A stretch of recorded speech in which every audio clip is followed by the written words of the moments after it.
दोस्तों, जब हमें दिल्ली के सांसद के रूप में काम करते करते अचानक पता चलता है कि दिल्ली के लोगों को, जिन लोगों ने, जिस आम आदमी पार्टी ने बहुत सारे सपने दिखाए, वो किस प्रकार से उन सपनों के बहाने दिल्ली की भोली भाली जनता को लूट लेते हैं, तब हमें बहुत दुख होता है। और कुछ बातों को लेकर के हम दिल्ली की जनता के बीच आते हैं, कभी सड़कों पे भी, कभी मीडिया के थ्रू भी, और कभी सभाओं के मार्फत भी। आज जब हम आपके सामने बैठे हैं तो मुझे आपको एक और जानकारी देते हुए दुखी हो रहा है कि दिल्ली की आम आदमी पार्टी की सरकार, जिसके मुखिया अरविंद केजरीवाल हैं, जिनके कई लोग अभी भी लगातार जेल के शिक्षों के पीछे हैं और कोर्ट उनको बेल भी नहीं दे रही है, लेकिन वो अपने अन्य घोटालों से भी बाज नहीं आते हैं और लगातार जिस प्रकार से दिल्ली के भिन्न भिन्न क्षेत्रों में लूट करते हैं वो जारी रहता है। उस पे ऐसा लगता है न तो उनको कोई अफसोस है और न ही कोई उस पे रुकने की कोई मनसा है। कल लोकायुक्त में हमारा केस था। करीब 2016 की एक घटना को लेकर के हमने, हमारे भाई हरीश खुराना जी ने और हमारे एक दो अन्य साथियों ने भी, हम लोगों ने एक केस दायर किया कि दिल्ली में क्लासरूम घोटाला हुआ है। पहली बार तो किसी को समझ में नहीं आया, जिन अथॉरिटी को हम समझा रहे थे। मीडिया को सुबह भी आश्चर्य हुआ था। कल जब हमारा केस एक लंबे समय के बाद लोकायुक्त महोदय के पास गया, लोकायुक्त महोदय ने डीओबी, डायरेक्टर ऑफ विजिलेंस, इनकी रिपोर्ट्स मांगी और कल जो फैसला आया है उस फैसले की प्रति हमारे पास है।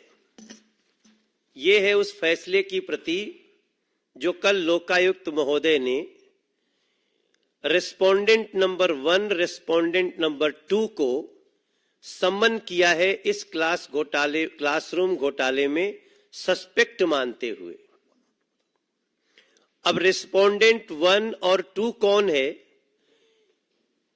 ये आपके लिए जानना बहुत महत्वपूर्ण है और दिल्ली के बच्चे बच्चे के लिए जानना बहुत महत्वपूर्ण है। वो है मनीष सिसोदिया और सत्येंद्र जैन। Manish Sisodia respondent number 1। जब हम रेस्पोंडेंट नंबर 1 कहें तो आप समझ लीजिएगा मनीष सिसोदिया की बात हो रही है, और रेस्पोंडेंट नंबर 2, ये जो कोर्ट की भाषा है उसमें सत्येंद्र जैन है। आपको इस फैसले की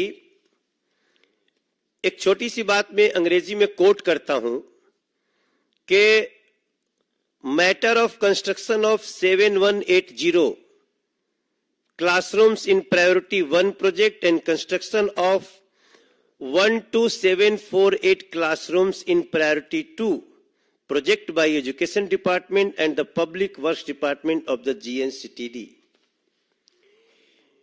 इस केस में जहां हमने कहा था, आपको शायद याद भी हो, ये पंक्ति हमारे तरफ से आई थी कि 5 लाख का कमरा 25 लाख में।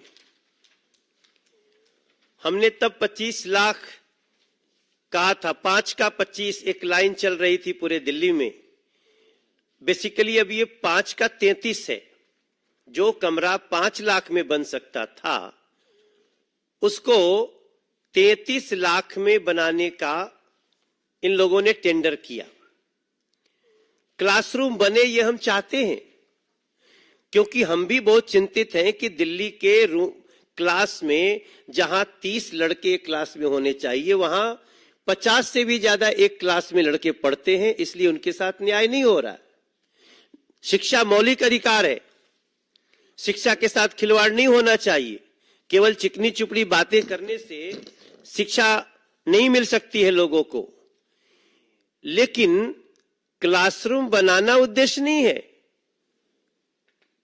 मनीष सिसोदिया और सत्येंद्र जैन की मीटिंग में जो कुछ भी हुआ और आगे जो केस यहां तक पहुंचा है, जो मैं आपको इसके कुछ लोकायुक्त महोदय के इस फैसले की कुछ बातें मैं आपको बताऊंगा, वो इस दिल्ली के लोगों को हैरान कर देगा। जिस लोकायुक्त और लोकपाल इसके लिए आम आदमी पार्टी सबसे ज्यादा हल्ला करती थी, उसी पद ने, उसी कुर्सी ने कहा कि अगर ये जेल में भी है तो इनको जाकर के बताइए कि ये अपना पक्ष प्रस्तुत करें, इसमें सस्पेक्ट दिख रहे हैं। क्या लिखते हैं वो कोट करना चाहता हूं मैं फैसले को, कि let notice be served through the superintendent of the concern jail if the respondent number 1 continues to be in the judicial custody till then.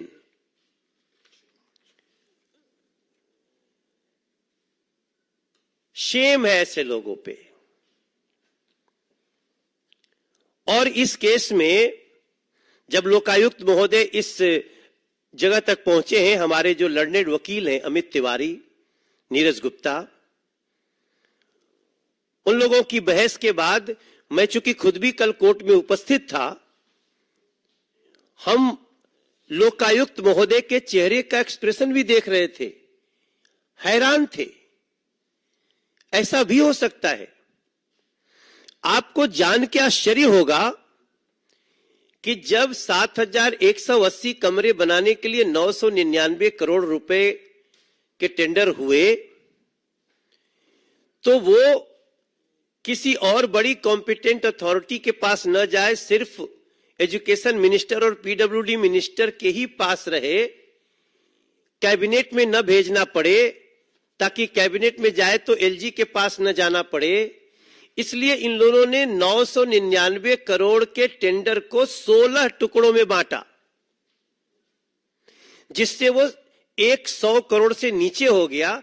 और रूल यह है कि 100 करोड़ से नीचे के प्रोजेक्ट को, टेंडर को मंत्री अपने स्तर पे कर सकते हैं, लेकिन प्रोजेक्ट तो एक ही था। और 999 करोड़ को जब ये 16 टुकड़ों में बांटते हैं, तो उनके नीचे के अधिकारियों ने उसको 65 टुकड़े में बांटा। तो फिर मैं पूछना चाहता हूं, मिस्टर अरविंद केजरीवाल, जो इस समय कट्टर भ्रष्टाचारी के परिभाषा में खड़े हैं, कि क्या ये आपका मोडस ऑपरेंडी है? क्या यह आपका अपराध करने का एक तरीका बन गया है? क्योंकि इसके पहले भी कई बार ऐसा हुआ कि एक प्रोजेक्ट को ये कई टुकड़ों में बांटते हैं ताकि किसी और कॉम्पिटेंट अथॉरिटी को न जा सके। आज जब हम आपके सामने हैं, इन लोगों को समन हो चुका है और हेल्थ के आधार पे सत्येंद्र जैन अब इनकी इलाज चल रहे हैं, लेकिन हमें लगता है इस क्लासरूम घोटाले के रूप में इन लोगों ने एक और बहुत बड़ा अपराध किया। 999 करोड़ को जो इन लोगों ने बांटा था 16 टुकड़े में, उसको 65 टुकड़े में बांटा और उसको सीधे डबल कर दिया। मतलब एक एग्जाम्पल के रूप में, अगर एक क्लासरूम का 27 करोड़ रुपए का बजट एक स्कूल में पड़ता था, 27 करोड़, तो इन लोगों ने एक बब्बर एंड बब्बर एसोसिएट्स और एक तेवतिया ग्रुप, जो इनका ये जो राजमहल बनाने में जो अभी केस चल रहा है, उनको बिना किसी मीटिंग के, बिना किसी टेंडर के, उसको पर स्कूल 27 करोड़ की जगह 54 करोड़ में करके दे दिया। दिल्ली के लोगों का पैसा। तब हम पूछना चाहते हैं कि 5 लाख में बनने वाला कमरा 33 लाख तक पहुंच गया। दिल्ली के लोगों का, आम लोगों का, भोले भाले लोगों का पैसा लूट खाया आम आदमी पार्टी ने, और बच्चों के स्कूल बनाने के नाम पर भी लूट कर दी। दिन हम पूरा विश्वास करते हैं कि हम इस लड़ाई को जो अब एक तफ्तीश इन्वेस्टिगेशन के साथ चलेगी, इसमें भी दोषियों को कड़ी सजा मिले और ऐसे लोगों को दिल्ली के लोग पहचाने। इस जानकारी के साथ मैं अपनी वाणी को विराम देता हूं। जी हां, ये सब कुछ डीओबी, डायरेक्टरेट ऑफ विजिलेंस, इसने पहले, लोकायुक्त महोदय ने पहले इसकी रिपोर्ट मांगी थी डीओबी से, उनके रिपोर्ट भी आ चुके हैं।